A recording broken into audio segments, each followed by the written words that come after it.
yaitu Jana NRP 1017040046. Di sini saya akan menjelaskan mengenai perhitungan proyeksi timbulan sampah, luas lahan landfill yang dibutuhkan, dan pemilihan tempat TPA. Yang pertama yaitu perhitungan proyeksi timbulan sampah, dimulai dengan menghitung jumlah timbulan sampah per orang per hari atau PPC. PPC bisa didapatkan dengan rumus jumlah timbulan sampah dibagi jumlah penduduk. Jumlah timbulan sampah ini bisa kita cari di SN min LHK, kita cari yang terbaru. Dalam pencarian kami menemukan bahwa jumlah timbulan sampah di Kabupaten Sidoarjo yang terbaru yaitu pada tahun 2018. Maka dari itu perhitungan PPC kami menggunakan tahun 2018. Pada perhitungan PPC ini didapatkan PPC sebesar 0,257 kg per orang per hari. Untuk perhitungan PPC di tahun 2019 sampai tahun selanjutnya, PPC sama dengan PPC tahun sebelumnya, kilogram per orang per hari dikali 100% ditambah 1%, di mana 100% ini merupakan asumsi bahwa 100% terlayani dan 1% ini merupakan asumsi bahwa ada penambahan 1% untuk tiap tahunnya. Selanjutnya yaitu perhitungan kuantitas sampah harian dengan rumus jumlah penduduk dikalikan PPC.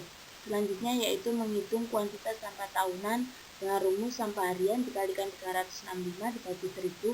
Kenapa dibagi 1000? Karena dari kilo ke ton. Untuk perhitungan akumulasi bisa didapatkan dengan rumus akumulasi tahun sebelumnya ditambah kuantitas tahun akumulasi yang diinginkan. Oke teman-teman, selanjutnya kita akan menghitung kebutuhan lahan landfill, di mana kebutuhan lahan landfill untuk rencana TPA di Kabupaten Sidoarjo itu didasarkan pada banyaknya jumlah timbulan sampah, densitas kompaksi, rasio cover material, densitas stabilisasi, kedalaman tiap sel, dan faktor safety. Perhitungan kebutuhan lahan landfill yang pertama yaitu volume kompaksi sampah yang bisa dicari dengan rumus kuantitas sampah dibagi densitas kompaksi, di mana densitas kompaksi itu berkisar antara 400 sampai 500 kg per meter kubik. Dalam perhitungan volume sampah terkompaksi di Kabupaten Sidoarjo diasumsikan bahwa densitas kompaksinya itu sebesar 450 kg per meter kubik. Untuk selanjutnya yaitu menghitung cover material. Cover material dapat dihitung dengan cara kompaksi sampah tahunan dikali 20%, di mana persentase cover material itu mempunyai nilai 20-25% dari volume sampah yang terkompaksi. Untuk selanjutnya yaitu mencari stabilitas sampah dengan rumus kuantitas sampah harian dibagi densitas stabilitas dikali 365, di mana dalam perhitungan perencanaan TPA di Kabupaten Sidoarjo ini kami menggunakan densitas stabilitas sebesar 550. Selanjutnya yaitu mencari volume landfill. Volume landfill bisa didapatkan dengan rumus volume cover material ditambah stabilitas sampah. Untuk selanjutnya yaitu mencari fill area. Fill area ini bisa dicari dengan cara akumulasi volume landfill dibagi ketinggian tiap sel, di mana fill area nantinya akan digunakan sebagai tempat penimbunan sampah. Yang terakhir kita akan mencari total area. Total area ini bisa dicari dengan rumus fill area dikali 100% ditambah 20%, di mana faktor penambahan antara 20-40% ini dibutuhkan untuk mengantisipasi terjadinya overload dari kapasitas landfill. Oke, setelah kita menghitung semua dari volume kompaksi sampah sampai total area, didapatkan bahwa kebutuhan lahan landfill untuk TPA di Kabupaten Sidoarjo yaitu sebesar 32 hektar. Oke teman-teman, selanjutnya yaitu pemilihan lahan TPA. Di sini kami merencanakan bahwa TPA kami itu berada di Kecamatan Tarik, Kabupaten Sidoarjo.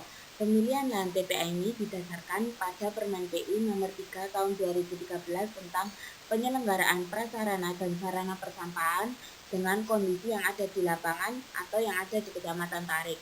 Dalam Permen PU nomor 3 tahun 2013 disyaratkan mengenai kondisi topografi, kondisi geologi, kondisi hidrologi, kondisi tanah, demografi, status kepemilikan lahan, jarak dari lapangan terbang, kemudahan operasi dan tutupan lahan, di mana dapat dilihat pada tabel yang berada di video ini bahwa Kecamatan Tarik memenuhi semua yang telah disyaratkan pada Permen PU nomor 3 tahun 2013. Berikut merupakan foto dari Google Earth yang akan kami gunakan sebagai lahan TPA.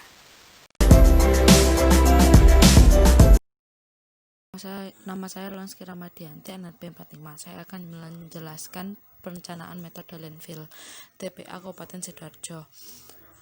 Dalam metode landfill terdapat 3 metode, yaitu open dumping, metode penimbunan terbuka, controller landfill, metode lahan uruk terkendali, sanitary landfill, metode lahan uruk saniter. Dalam perencanaan TPA Kabupaten Sidoarjo menggunakan metode sanitary landfill, di mana metode sanitary landfill adalah metode pengurukan di area pengurukan sampah yang disiapkan dan dioperasikan secara sistematis dengan penyebaran dan pemadatan sampah pada area pengurukan serta penutupan sampah setiap harinya menurut Undang-Undang Nomor 18 Tahun 2018. Dapat dilihat di gambar desain, yaitu lapisan pelindung untuk sanitary landfill. Lapisan pelindung yang kami rencanakan sesuai dengan Peraturan Menteri Nomor 3 Peraturan Menteri Pekerjaan Umum Nomor 3 Tahun 2013, di mana yang paling bawah dimulai dari 60 cm tanah yang dipadatkan, kemudian 1,5 mm geomembran HDPE, setelahnya 15 cm media kerikil, lalu 1,7 mm geotekstil non-woven, dan yang terakhir adalah 30 cm tanah pelindung.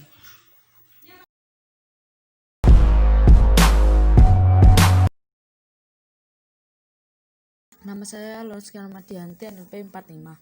Saya akan menjelaskan perencanaan fasilitas penunjang pada TPA Kabupaten Sidoarjo. Pada perencanaan TPA Kabupaten Sidoarjo tentunya terdapat fasilitas penunjang TPA, di mana fasilitas-fasilitas ini harus berdasarkan ketentuan Peraturan Menteri Pekerjaan Umum Nomor 3 Tahun 2013. Pada perencanaan ini kami merencanakan beberapa fasilitas di mana terdiri dari pos jaga yang berguna untuk tempat pengendalian keamanan di area TPA.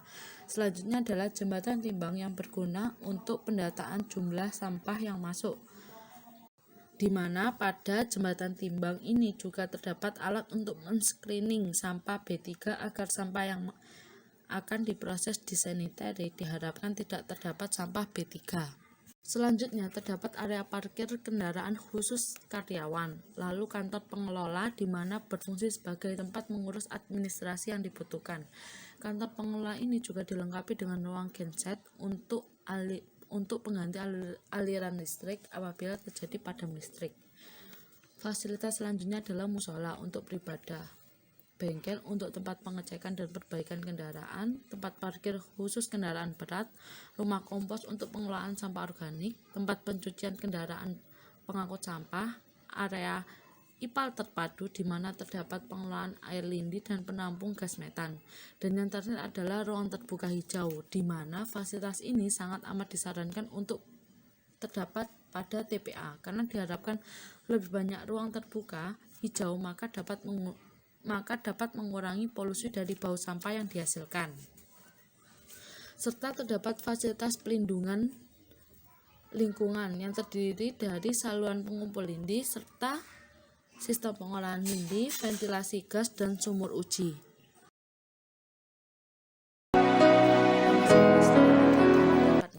Saya akan menjelaskan tentang perencanaan tinggi tumpukan sampah.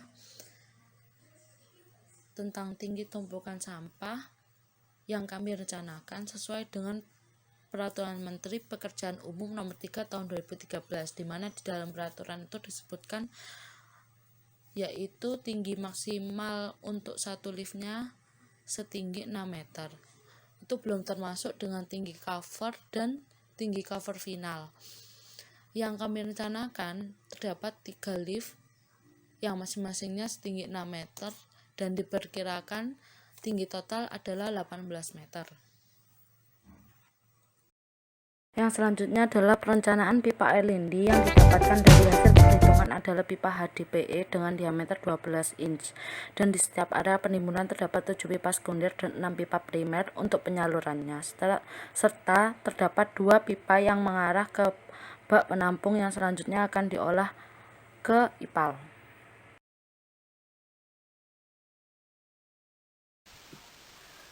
Kenalkan, nama saya Gumelar Mulu Adada, NRP 35. Di sini saya akan menjelaskan tentang penentuan komposisi dan karakteristik sampah. Komposisi sampah merupakan penggambaran dari masing-masing komponen yang terdapat pada sampah dan distribusinya. Data komposisi dan karakteristik sampah ini sangat penting untuk mengevaluasi peralatan yang diperlukan, sistem yang digunakan, pengolahan sampah, dan rencana manajemen sampah suatu kota. Berikut merupakan data komposisi sampah pada SPISN di Kota Sidoarjo pada tahun 2017 sampai 2018. Berikut adalah komponen dan komposisi. Pertama, sisa makanan 46,54%, limbah taman 15,00%, kertas 2,66%, plastik 0,48%, logam 0,16%, kain tekstil 4,80%, karet dan kulit 0,54%, kaca 0,25%, dan lain-lainnya sebanyak 25,57%.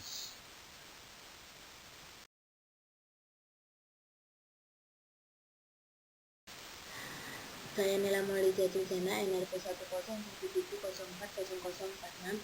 Di sini saya akan menjelaskan rencana cover material. Rencana cover material atau penutup tanah ini diantaranya terdiri dari lapisan penutup harian, lapisan penutup antara, dan lapisan akhir. Kebutuhan tanah penutup antara sanitary landfill direncanakan setebal 30 cm dan 10 cm untuk tanah penutup harian. Hal ini sesuai dengan ketentuan dari Permen PU Nomor 3 Tahun 2013. Contoh perhitungan kebutuhan cover material antara pada list 1. Ketahui tinggi lift sama dengan 6 meter, tebal cover sama dengan 30 cm atau 0,3 meter. Persen kebutuhan cover material sama dengan tebal cover dibagi tinggi lift dikalikan 100%, didapatkan persen kebutuhan cover material yaitu 5%. Kebutuhan cover material sama dengan persen kebutuhan tanah penutup dikali volume lift. Di sini didapatkan sebesar 1.525 meter kubik kebutuhan cover material. Yang selanjutnya yaitu perhitungan kebutuhan cover material harian dan kebutuhan cover material tahunan. Untuk perhitungan kebutuhan cover material harian, direncanakan tinggi timbunan sampah per hari 0,5 meter, tebal cover materialnya 0,1 meter, persen kebutuhan cover material sama dengan tebal cover dibagi tinggi timbunan sampah dikalikan 100%, didapatkan 20%. Untuk kebutuhan cover material sama dengan persen kebutuhan cover material dikali volume timbunan sampah per hari. Volume timbunan sampah per hari ini bisa dilihat di proyeksi timbunan sampah yang telah dijelaskan di depan. Dapatkan kebutuhan cover material harian sebesar 259,287 meter kubik. Untuk kebutuhan cover material tahunan dapat diperoleh dengan rumus kebutuhan cover material harian dikalikan 365. 13. Lapisan dasar TPA harus kedap air untuk melindungi terkontaminasinya air tanah oleh lindi. Koefisien permeabilitas tanah yang dianjurkan yaitu harus lebih kecil dari 10-6 cm. Lapisan ini bisa dibuat dari tanah lempung yang telah dipadatkan 30 cm x 2, atau bisa juga dengan menggunakan lapisan geomembran yang tebalnya 1,5 sampai 2 mm. Dalam hal ini, perencanaan menggunakan lapisan geomembran sebagai lapisan dasar sel landfill yang mana mempunyai spesifikasi teknis sebagai berikut. Yang pertama, fleksibel tidak kaku, ketebalan 1,50 mm atau 60 mm, densitas 0,9 cm3, stabilitas terhadap temperatur min 70 derajat Celcius sampai 80 derajat Celcius, tahan lama, lebar gulungan 7 meter, panjang gulungan 140 meter, karakteristik mekanik, kemuluran sampai leleh 13%, kemuluran sampai 700%, karakteristik kimiawi, bahan dasar resin atau HDPE, tahan terhadap bahan kimia, tahan terhadap ultraviolet karakteristik geolis, permeabilitas kurang dari 10-12 cm, tahan kebocoran cairan, dan tahan kebocoran gas. Perlu diperkirakan kebutuhan lapisan geomembran, karena lapisan geomembran mempunyai ukuran 140 meter x 7 meter dengan tebal 1,5 mm. Tiap lembarnya perhitungannya didasarkan dari pembagian luas tiap sel landfill dengan luas tiap geomembran. Perhitungannya dapat dilihat sebagai berikut. Luas tiap sel landfill 80.000 meter kubik, luas geomembran 980 meter kubik. Kebutuhan geomembran sama dengan luas sel tiap landfill dibagi luas geomembran. Jadi 80.000 dibagi 980 mendapat nilai 81,636 roll, atau dibulatkan menjadi 82 roll.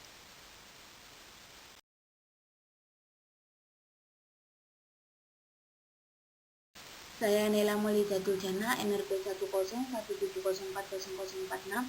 Di sini saya akan menjelaskan mengenai perhitungan dimensi unit IPAL sampai ke CED IPAL.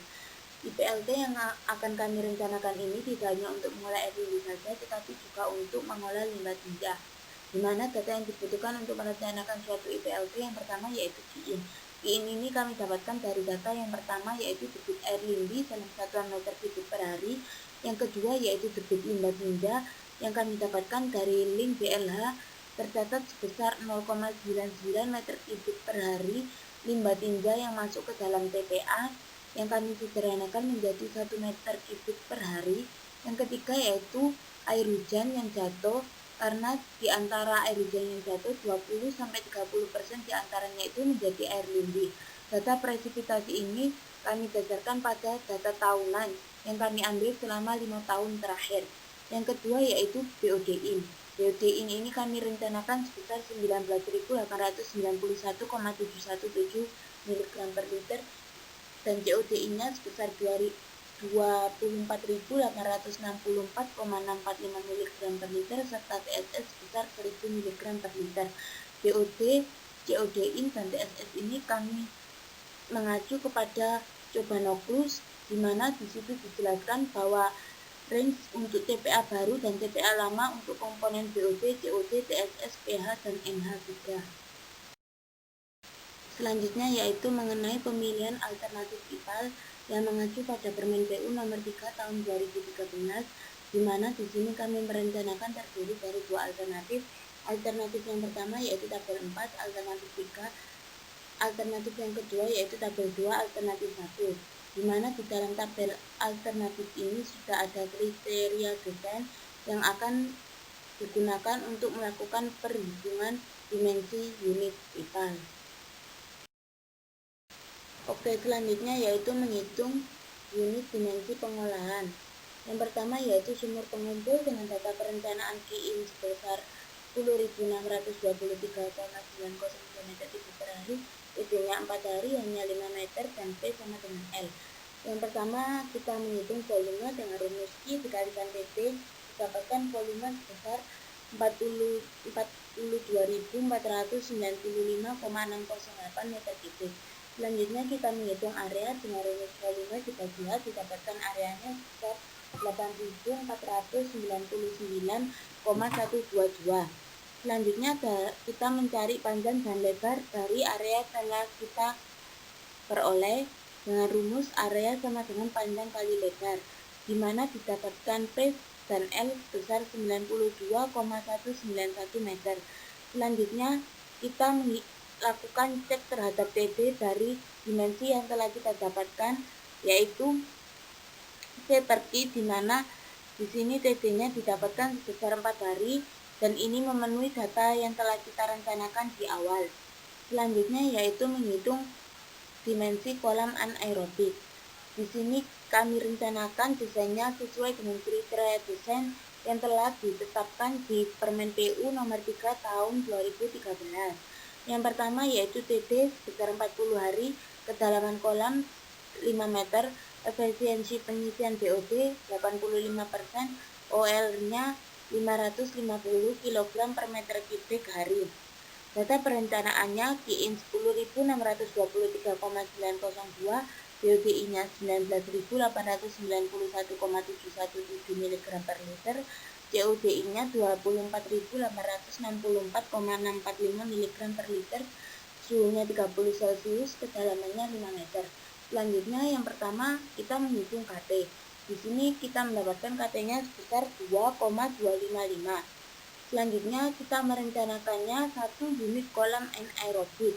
Selanjutnya menghitung beban organik dengan rumus BOD-IN dikali KIIN, didapatkan beban organiknya sebesar 211.331 kg per hari.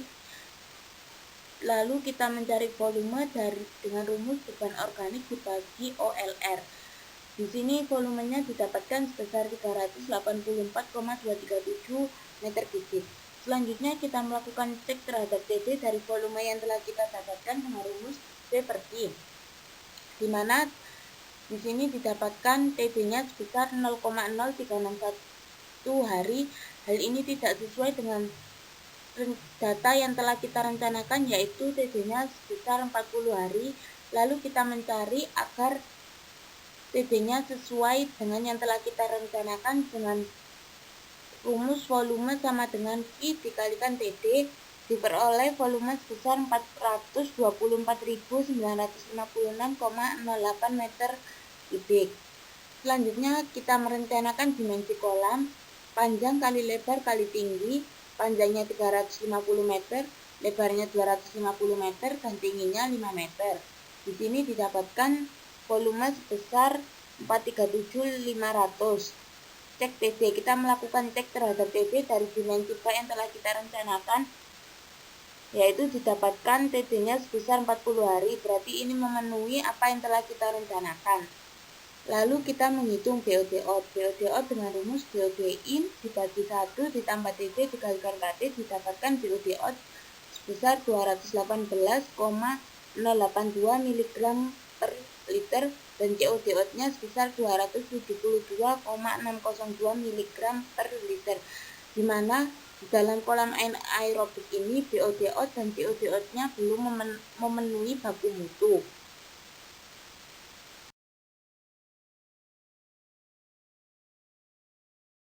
Selanjutnya yaitu menghitung dimensi kolam fakultatif, di mana data perencanaannya menyesuaikan dengan persyaratan yang berada di Permen PU nomor 3 tahun 2013.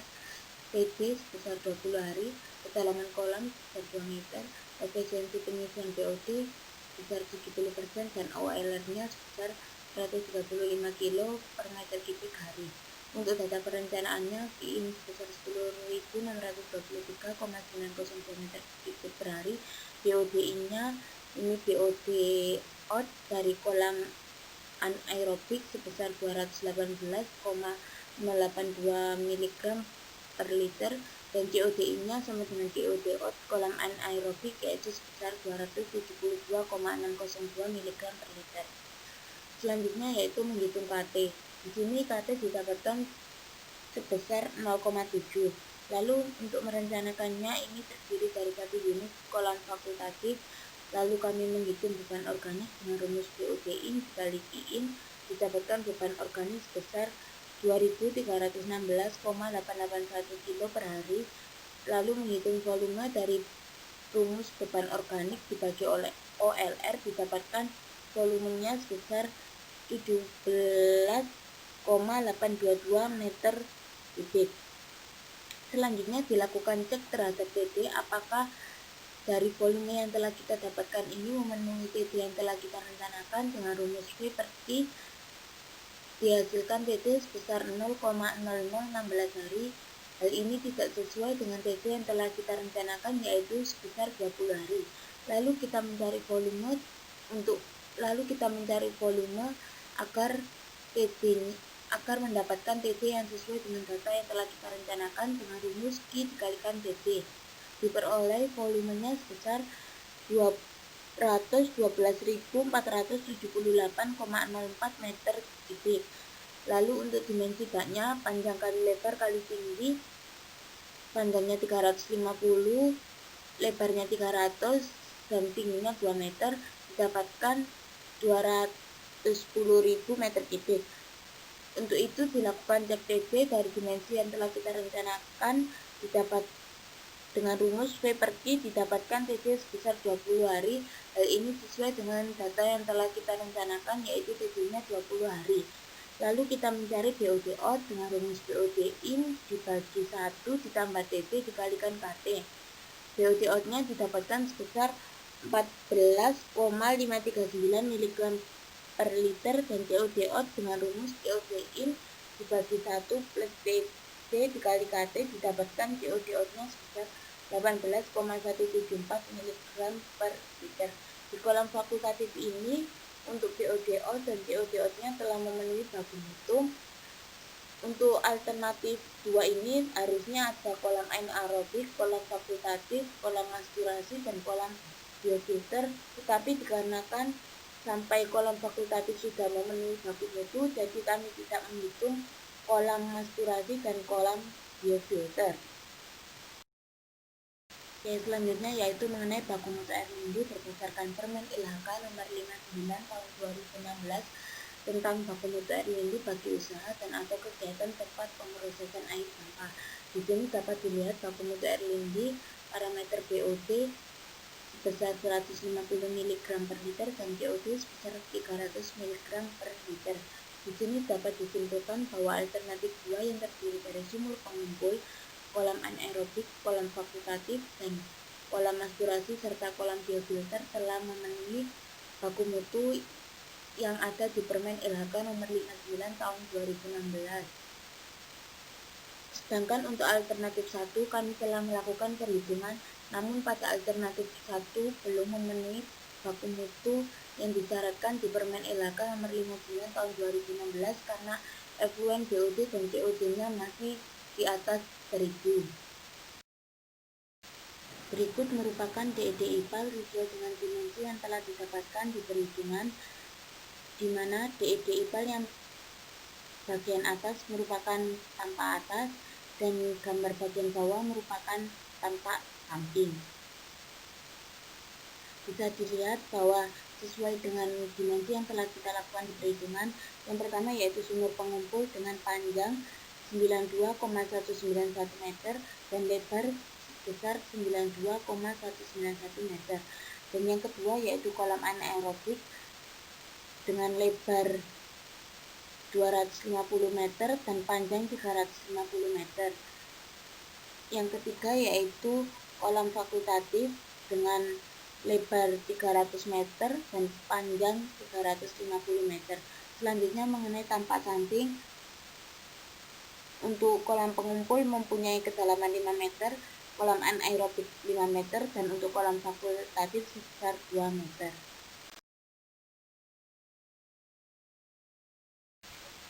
Perkenalkan, nama saya Gumilang Mulasadah. Di sini saya akan menjelaskan tentang rencana sumur atau sumber uji.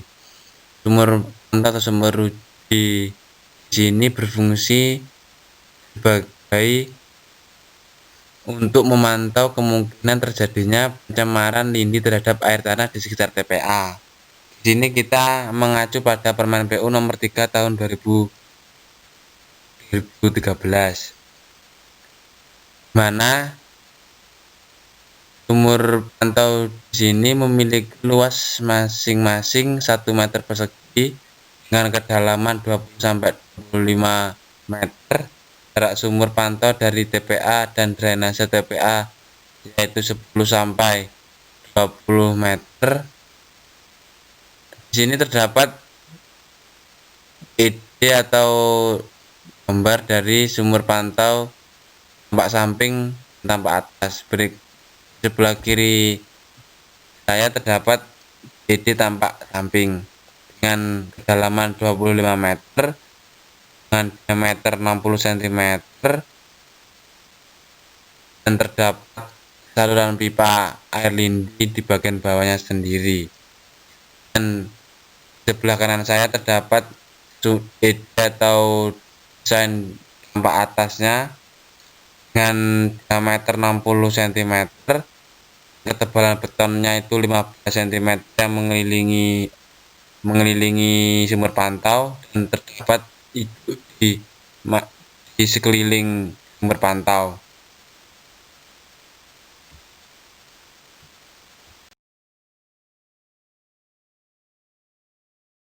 Saya Ninda Kurnia, NRP 1017040042. Saya akan menjelaskan mengenai desain jalur pipa air lindi sanitary landfill Kabupaten Sidoarjo. Pola peletakan pipa lindi yang digunakan adalah pola tulang ikan. Kemiringan saluran pengumpul lindi adalah 2% agar memudahkan pengaliran dengan gravitasi menuju instalasi pengolahan lindi. Pipa-pipa sekunder atau pipa penangkap lindi diarahkan menuju pipa primer atau pipa pengumpul lindi berdiameter 20 cm.